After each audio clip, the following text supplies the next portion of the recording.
எப்ப பார்த்தாலும் யூபி ஆச்சு, என்டி ஆச்சு, யூபி ஆச்சு, என்டி ஆச்சுன்னு கம்பேர் பண்றீங்க. நானும் ஒரு கம்பேரிசன் சொல்றேன். காங்கிரஸ் ஆட்சியில பெட்ரோல் 73 ரூபாய் 18 பைசா, டீசல் 40 ரூபாய் 91 பைசா, சமையல் எரிவாயு 450 ரூபாய். இப்பொழுது பெட்ரோல் டீசல் ரெண்டுமே ஏறக்குறைய 100 ரூபாய்க்கு விற்குது. சமையல் எரிவாயு 1200 ரூபாய், இப்போ 1000 ரூபாய் தேங்க்ஸ் டு எலெக்ஷன்.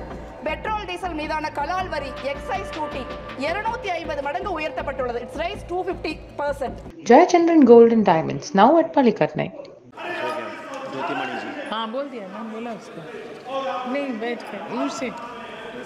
மாண்புமிகு அவைத்தலைவர் அவர்களே, காங்கிரஸ் கட்சியின் சார்பாக நிதி மசோதா 2024-25 மீது பேச வாய்ப்பளித்தமைக்கு நன்றி. முதலில் பேரன்போடும் பேராதரவோடும் என இரண்டாவது முறையாக கரூர் நாடாளுமன்ற தொகுதியின் எம்பியாக தேர்ந்தெடுத்த எமது சகோதர சகோதரிகளுக்கு இதயபூர்வமான நன்றியை தெரிவித்துக் கொள்கிறேன். மாண்புமிகு நிதியமைச்சர் அவர்கள் வழக்கமாக தங்களுடைய பட்ஜெட் உரையில் திருக்குறளையோ அல்லது சங்க இலக்கியத்தையோ கோட் செய்வார்கள்.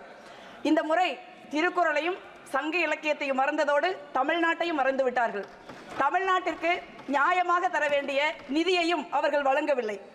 அவர்கள் செய்த அல்வாவை தமிழ்நாட்டிற்கும் எதிர்க்கட்சிகள் ஆளுகிற மாநிலங்களுக்கும் கொடுத்து விட்டார்கள் என்று நினைக்கிறேன். அவர்கள் சொல்ல மறந்த திருக்குறளை நான் இங்கே நினைவுபடுத்த விரும்புகிறேன். இயற்றலும் ஈட்டலும் காத்தலும் காத்த வகுத்தலும் வல்லது அரசு.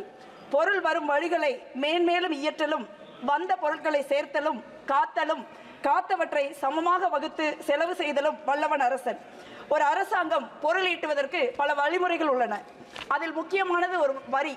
அந்த வரியை யாரிடம் ஈட்டுகிறார்கள், எவ்வளவு ஈட்டுகிறார்கள், அந்த நிதியை யாருக்கு செலவு செய்கிறார்கள், எவ்வளவு செலவு செய்கிறார்கள் என்பதை பொறுத்து அந்த ஆட்சி எப்படி நடக்கிறது, யாருக்காக நடக்கிறது என்று சொல்லிவிடலாம்.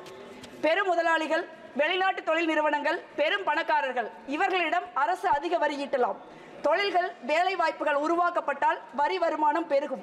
மாநிலங்களுக்கு, குறிப்பாக தமிழகம் போன்ற தொழில் வளர்ச்சி மிகுந்த மாநிலங்களுக்கு அதிக நிதி ஒதுக்கீடு செய்தால் வரி வசூல் அதிகமாகும்.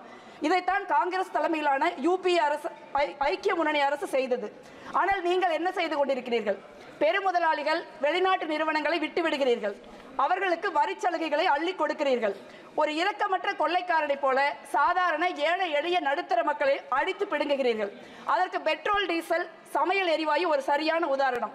காங்கிரஸ் ஆட்சி எப்ப பார்த்தாலும் யூபி ஆச்சு, என்டி ஆச்சு, யூபி ஆச்சு, என்டி ஆச்சுன்னு கம்பேர் பண்றீங்க. நானும் ஒரு கம்பேரிசன் சொல்றேன். காங்கிரஸ் ஆட்சியில பெட்ரோல் 73 ரூபாய் 18 பைசா, டீசல் 40 ரூபாய் 91 பைசா, சமையல் எரிவாயு 450 ரூபாய். இப்பொழுது பெட்ரோல் டீசல் ரெண்டுமே ஏறக்குறைய 100 ரூபாய்க்கு விற்குது. சமையல் எரிவாயு 1200 ரூபாய், இப்போ 1000 ரூபாய் தேங்க்ஸ் டு எலெக்ஷன்.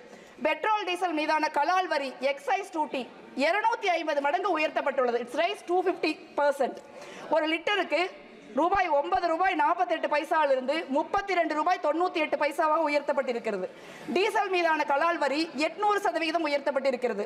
லிட்டருக்கு 3 ரூபாய் 56 பைசாவிலிருந்து 31 ரூபாய் 83 ரூபாயாக உயர்த்தப்பட்டுள்ளது. காங்கிரஸ் தலைமையிலான யூபி ஆட்சியில் இந்த வரி வருமானம் 90,000 கோடி.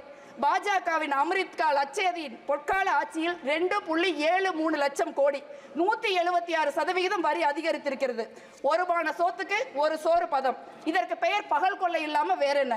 அடுத்து ஜிஎஸ்டி. ஜூலை 2024 10.3% அதிகமாக வசூலாகிருக்கு. 1.82 trillion, mostly from the domestic transaction. ஏறக்குறைய அனைத்து அத்தியாவசிய பொருட்களுக்கும் 5% 18% 28% வரி ஜிஎஸ்டி. சமையல் எண்ணெய், சுகர், ஸ்பைஸ், டீ, காஃபி, மிட்டாய் மற்றும் உயிர்காக்கு மருந்துகள் 5%, hair oil, tooth paste, soaps 18%, luxury item such as small cars, AC and refrigerator. ஒரு நகரத்தில் நடுத்தர குடும்பத்தில் பிறந்து வாழ்ந்து பார்த்தா எது அத்தியாவசிய பொருள், எது ஆடம்பர பொருள் உங்களுக்கு தெரியும். இதெல்லாம் பத்தாதுன்னு 15% life and health insurance policy மேலே வரி. ஆனால் நிலக்கரிக்கு வரி 11.69%இலிருந்து 5% குறைக்கப்பட்டிருக்கிறது. ஏன்? I read something interesting in a website. I quote, India's first private mining company who pioneered the concept of mine developer and operator MDO just about a decade since our inception we became one of the largest developers and operators of coal mines in the country. End quote. No prize for guessing it. It's Adani. Sorry, I can't quote. No, it's A1 coal. 2019 பாஜக ஆட்சிக்கு வந்தவுடன் corporate வரி 30%இலிருந்து 22% குறைக்கப்பட்டது. ஆனால் இதனால 1.45 லட்சம் கோடி ரூபாய் வருமானம் இழப்பு ஏற்பட்டது. இப்ப வெளிநாட்டு நிறுவனங்களுக்கான வரி 40%இலிருந்து 35% குறைக்கப்பட்டுள்ளது. இ-காமர்ஸ், அமேசான், பிளிப்கார்ட் போன்ற நிறுவனங்களுக்கு 2% வரி இருந்துச்சு. இப்ப அதுவும் 0% ஆக்கிட்டாங்க. பாவம், அவர்களெல்லாம் பரம ஏழைகள். அவர்களிடம் போய் இந்திய அரசாங்கம் வரி கேட்கலாமா? அதற்கு தான் ஏழைகளும் நடுத்தர மக்களும் இருக்கிறோமே.